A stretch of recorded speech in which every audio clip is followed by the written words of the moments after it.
बच्चों, आज हम हिंदी की कक्षा में पढ़ेंगे पाठ 13 कैसे होती है वर्षा। इसमें बताया गया है कि बारिश कैसे होती है। छुट्टियों में निखिल अपने नाना जी के घर जाता था। वह अपने ममेरे भाई, ममेरे मतलब मामा जी के बच्चे, भाई बहनों के साथ खूब मौज मस्ती करता था। मौज मस्ती मतलब खेलता था। इनके खेल में निखिल के ममेरे भाई के दोस्त भी शामिल हो जाते थे। सभी बच्चे मिलकर खूब उधम मचाते थे। उधम का मतलब मस्ती। एक दिन सभी बच्चे पार्क में खेल रहे थे, तभी आकाश में काले काले बादल आ गए। सारा आकाश बादलों से ढक गया। बादलों में बिजली कौंधने लगी, कौंधने मतलब चमकने लगी, और बहुत जोर से गड़गड़ाहट होने लगी, आवाजें आने लगी। गड़गड़ाहट का मतलब थोड़ी देर में ठंडी ठंडी हवा चलने लगी और नन्ही नन्ही बूंदें पड़ने लगी। सभी बच्चे खेल छोड़कर अपने अपने घरों की ओर भागने लगे। घर तक पहुंचते पहुंचते वर्षा तेज हो गई। नन्ही नन्ही बूंदें बड़ी बड़ी बूंदों में बदल गई। मूसलाधार वर्षा होने लगी। मूसलाधार का मतलब बहुत तेज। निखिल भी ममेरे भाई के साथ घर की ओर भागा। घर पहुंचने पर निखिल के ममेरे भाई ने माँ को आवाज लगाई और कहा, माँ, गरम गरम पकौड़े बना दो। यह कहकर बच्चों ने टेलीविजन का बटन दबा दिया। वे रिमोट के द्वारा चैनल बदलने लगे। अचानक उनकी नजर समाचार चैनल पर पड़ी, जिस पर आज हुई वर्षा से आसपास के गांवों में आई बाढ़ के बारे में बताया जा रहा था। नदी में आई बाढ़ के कारण पानी किनारे तोड़कर चारों ओर तेजी से फैल रहा था। दोनों बच्चे ध्यान से देखने लगे। वे हैरान थे कि इतना पानी कहाँ से आ गया। बाढ़ का पानी कई गांवों में भर गया था।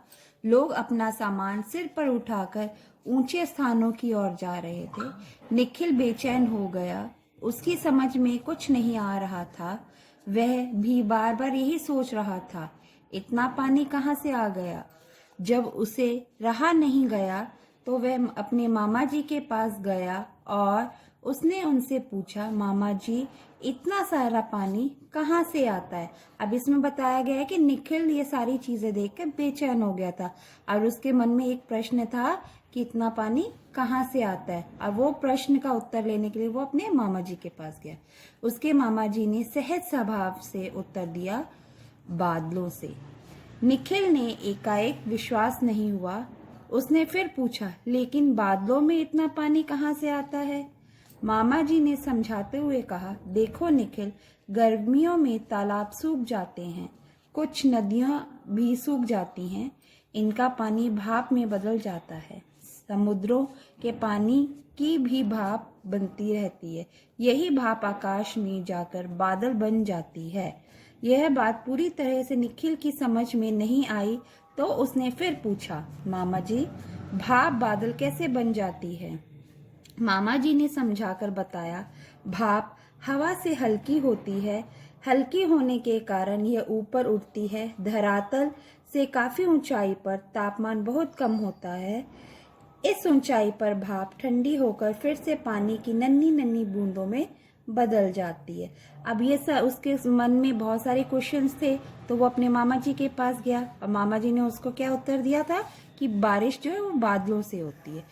पर निखिल को समझ में नहीं आया तो उसने फिर से पूछा कि बादल इतने सारे पानी कहाँ से लेके आता है। तो मामा जी ने बताया कि जब गर्मियाँ आती हैं, तालाब नदी वगैरह सब सूख जाते हैं, इनका जो पानी होता है वो भाप में बदलकर ऊपर चला जाता है, और यही जो भाप है वो आकाश में जाकर बादल बन जाती है। अब ये भाप हल्की होती है, इसलिए वो ऊंचाई पे चली जाती है और धरती के काफी ऊंची जाने पर उसका जो तापमान है वो कम हो जाता है, टेम्परेचर जो है वो कम हो जाता है, और उसके कारण जो है वो बारिश होने लग जाती है। इन नन्ही नन्ही बूंदों का समूह ही बादल है।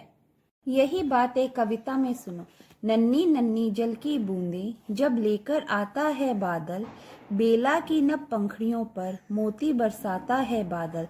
नन्ही नन्ही छोटी छोटी जो बूंदें हैं वो बादल से निकल के धरती पर पड़ती हैं तो हमेशा नई चीज लगती है, वो मोती की तरह लगती है। जो बूंद है अगर किसी पत्ती पे पड़ती है, धरती पे पड़ती है, तो हमें वो एक मोती के समान लगती है।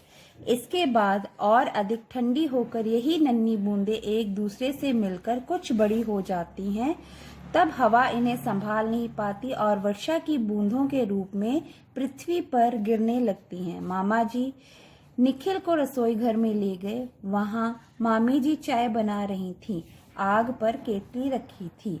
अब इसमें बताया कि जब वो बूंदें ठंडी होकर एक दूसरे से मिल जाती हैं तो वो बहुत बड़ी बन जाती हैं।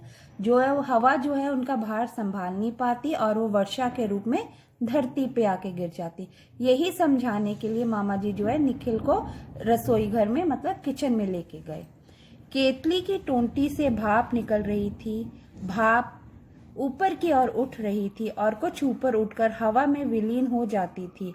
अब मामी जी जो है किचन में चाय बना रही थी, वो जब चाय की जो बर्तन से भाप निकल रही थी, ठीक है, वो ऊपर की ओर उठ रही थी और कुछ ऊपर उठकर जो हवा में विलीन हो रही थी। विलीन का मतलब है खत्म हो रही थी, गुम हो रही थी। मामा जी ने फ्रिज में से ठंडे पानी की एक बोतल निकाली।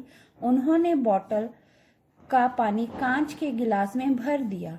थोड़ी ही देर में गिलास पर पानी की बूंदें दिखाई पड़ने लगी। इसके बाद मामा जी ने गिलास में बर्फ के कुछ टुकड़े डाल दिए।